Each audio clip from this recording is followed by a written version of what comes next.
人間ピラミッドやらされて2回ぐらいやったことありますね。あ、本当に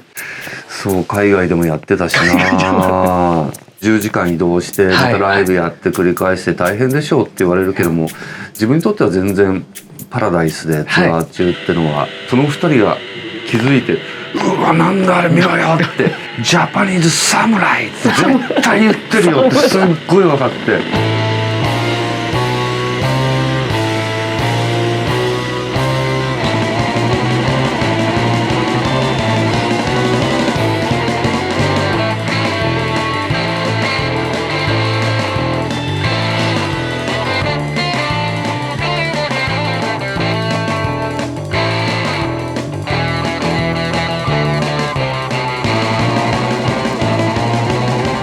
いっぱい僕もその31年の歴史のまあ何年ぐらいを見てるのかっていう感じで、まあ僕はラブロックぐらいからなんですけど、ライブを見たのは、でもその間ずっと楽しい思いをさせていただいたし、いやいや、たまにキックアウトドラムズとかココスアクションとか上がっちゃって、あ、そうだったんか。人間ピラミッドやらされて2回ぐらいやったことありますね。あ、本当にあれ辛いでしょう、あんなのね。そこそこ辛いですね。リキッドルームでワンマンの時にが結構印象的で、リキッドルーム大きいからピラミッドもでかいじゃないですか。そうだ、そんなこともあった。で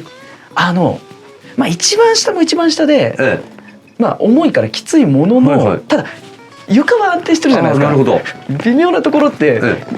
床じゃなくて人間じゃないですか。グラグラするんですよね。なるほど。これで何度もくじけるじゃないですか。でも誠司さんのピラミッドの心はくじけないじゃないですか。何が何でもね何が何でもやるから。そう海外でもやってたしな。海外って運動会で人間ピラミッドやるのかな。多分ないですよね。やってないんじゃないかな。やってなさそうな気しますよね。でもね、あれギターウルフの一部に慣れてる感じ楽しかったな。海外とかでライブやったりとかはあります？僕はライブはなくて、師匠の坊やとかそういうのは行ったことあるんですけど、なるほど。空気を味わうぐらいとかはあるんです。空気を味わうぐらいとかはあったりするんですけど、自分がそっかどこら辺に？ラスベガスとスイスフランス。なるほど。スイスとフランスと。そうか、ラスベガスと。楽しいですよね。楽しかったですよね。やっぱ結構漫画から日本文化興味持って日本の音楽もみたいな人が多い印象を受けましたね。確かにねえ、いいおっさんがドラゴンボールの T シャツ着てたりとかあるし、ドラゴンボールじゃないけれどもアメリカ人とかでもう60超えたようないいおっさんが普通にスーパーマンの T シャツ着て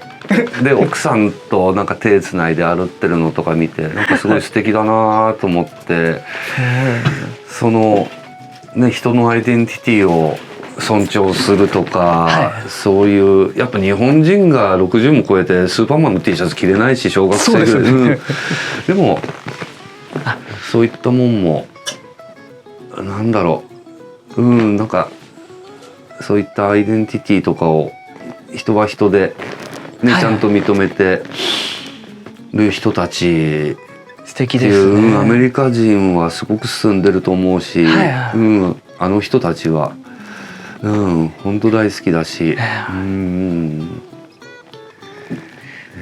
でバカばっかりだし、でもやっぱギターウルフもそれやっぱ純粋なものだと思うし、だからやっぱすごく受け入れられたんでしょうね、海外で。だから海外でもすごく受け入れられたんでしょうね。どうなんだろうな。楽しいですよね。でもね、海外ツアーはすごく、アメリカ人のバカさ加減とかが大好きでそう前メンフィスの方でちょっとフェスがあって行った時にライブ後になんか白いジージャン着てでなんか黒のタンクトップ着てなんか胸毛もじゃもじゃ出して大騒ぎして、もう周りがその人間の周りがその大爆笑してて、あいつこの中で一番面白そうだなと思って声かけたら、まあアホで、面白いやつで、そこで仲良くなって話してて、でも仕事何やってんのって聞いたら俺っち高校の先生やってんだよねなんて言ってて、歴史の先生だなんて言ってて、お前がこのアメリカ人のバカの根源かと思って、お前がバカみんな救ってんのか大好きで、そういった連中もうほんとフレディ・マーキュリーみたいな感じのルックスで大騒ぎしてて、俺ってセクシーだろみたいな、そんな感じでいてこいつ一番バカだなこの中でと思って、ああいう連中愛してやまないですね、自分は。最高ですね、大好きだなアメリカ人の。国とかのなっちゃうとまた別の話になるけども、人は自分はすごくアメリカ人が大好きで、国の、国の在り方とかそういうのはちょっと別になっちゃうけれども、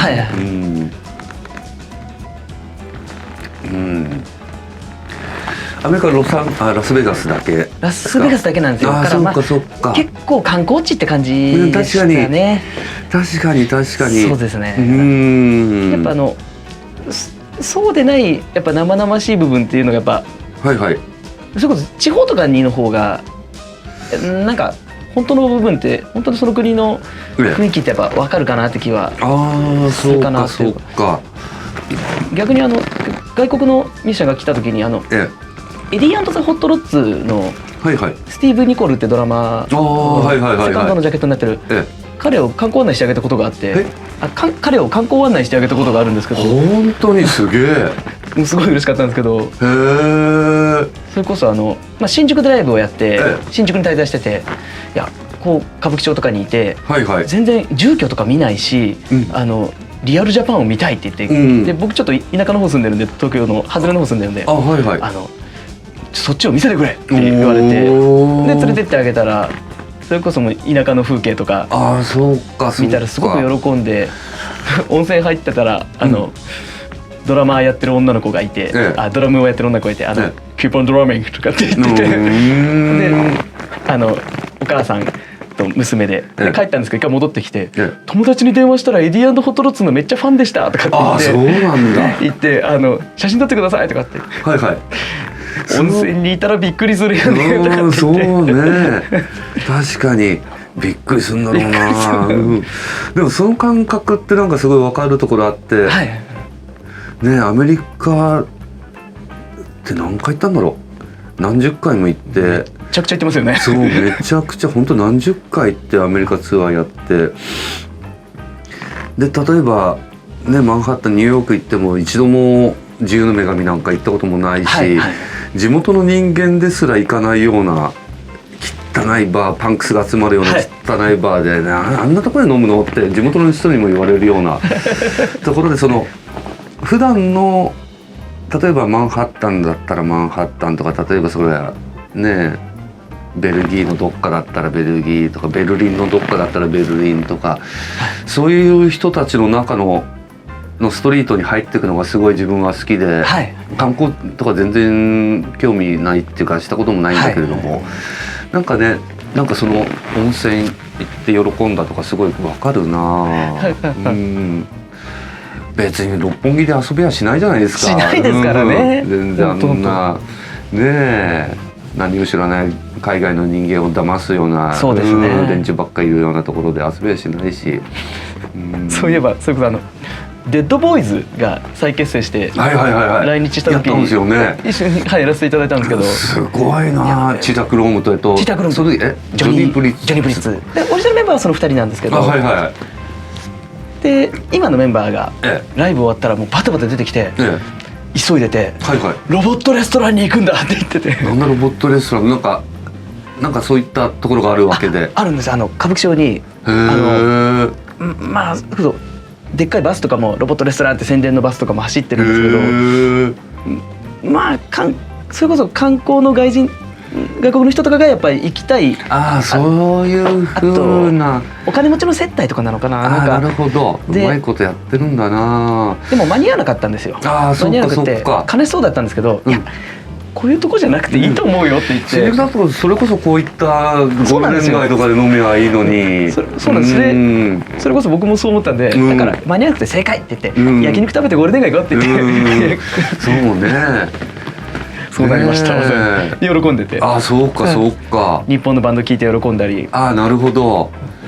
あそれこそでもギターウルフの話とかもちょっとした気がします。ああそうだったのか。なんかミッシェル・ガイネファントとかギターウルフとかとかって話したな。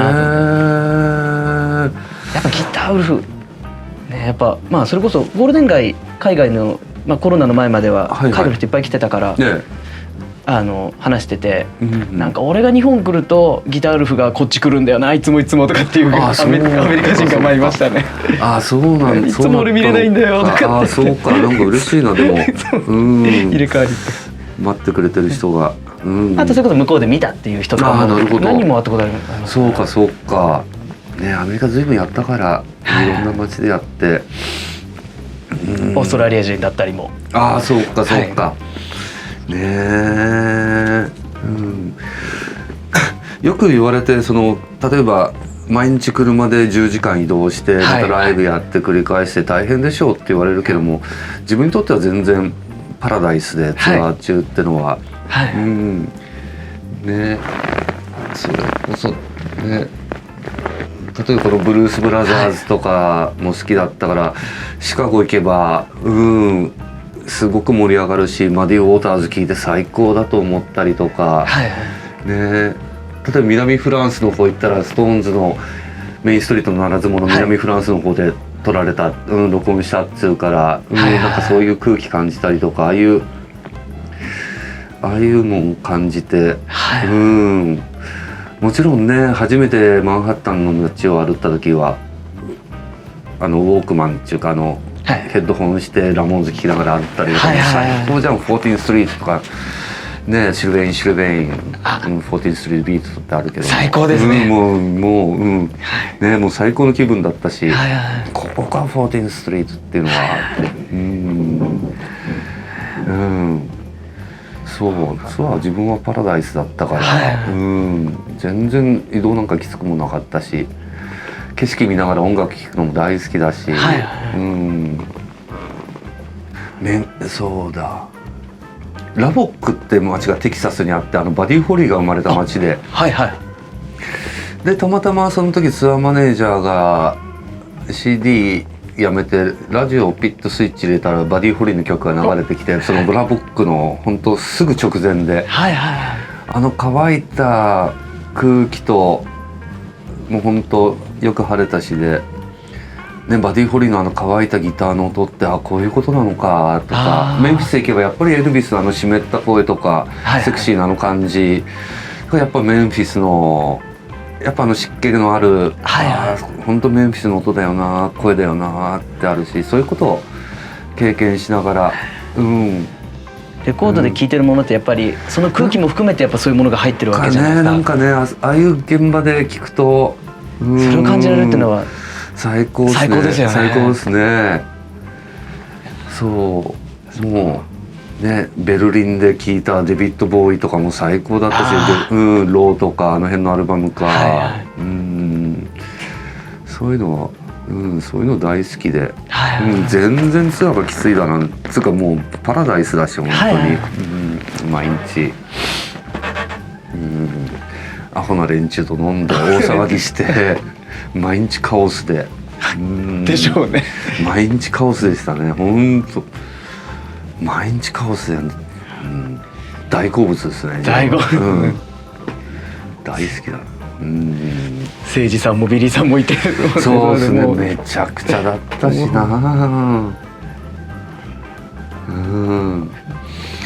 本当でも、パラダイスとはいえやっぱね大変なこともあったりとかして、もちろんそれは、結構そうでしょうね。ツアーが最終日ね、1ヶ月半とかで40本とかライブやって、最後終わった直後はもう汗だくのまま、ライブ終わった直後に3人で終わったねつってガッと抱き合ったりとか、するようなツアーだったけれども、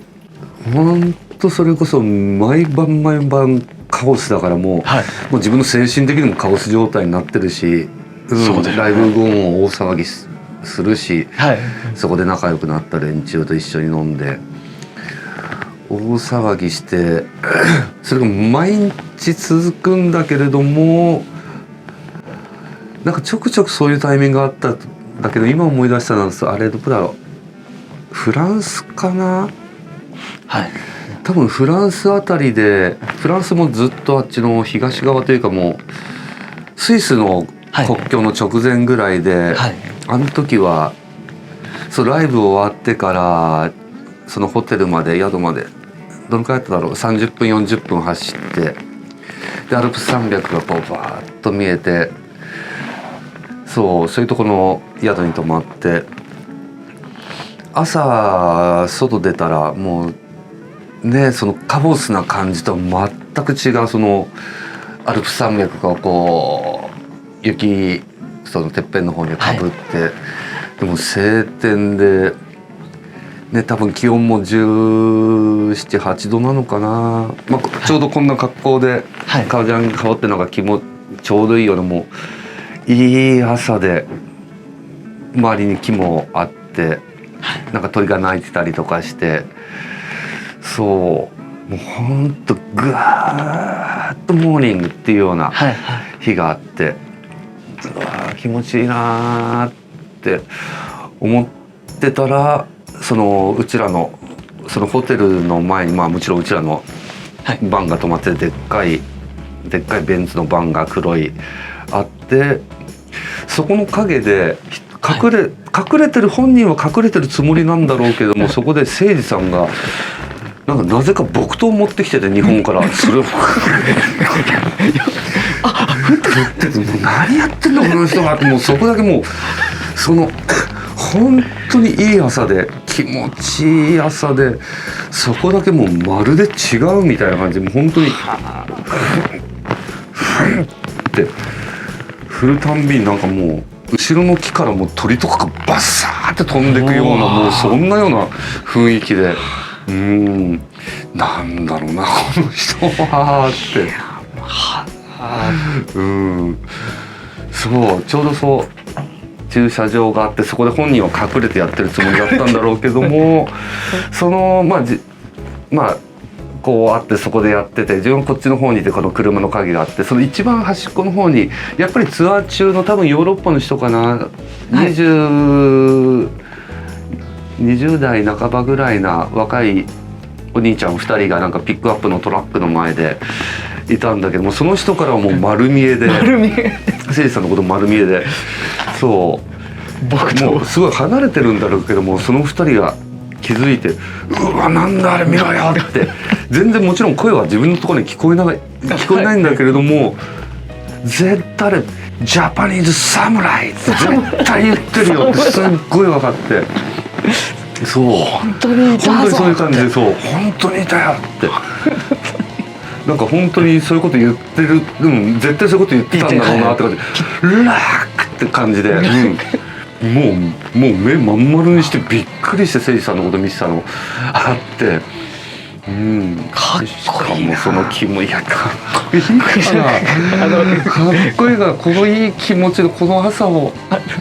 オスのこの朝をぶち壊してんじゃねえよ今僕も誠司さんの木刀振る姿にもう飲まれてましたよ。いい朝なんでこんな日に修行してんだよって、こんないい気持ちいい朝に、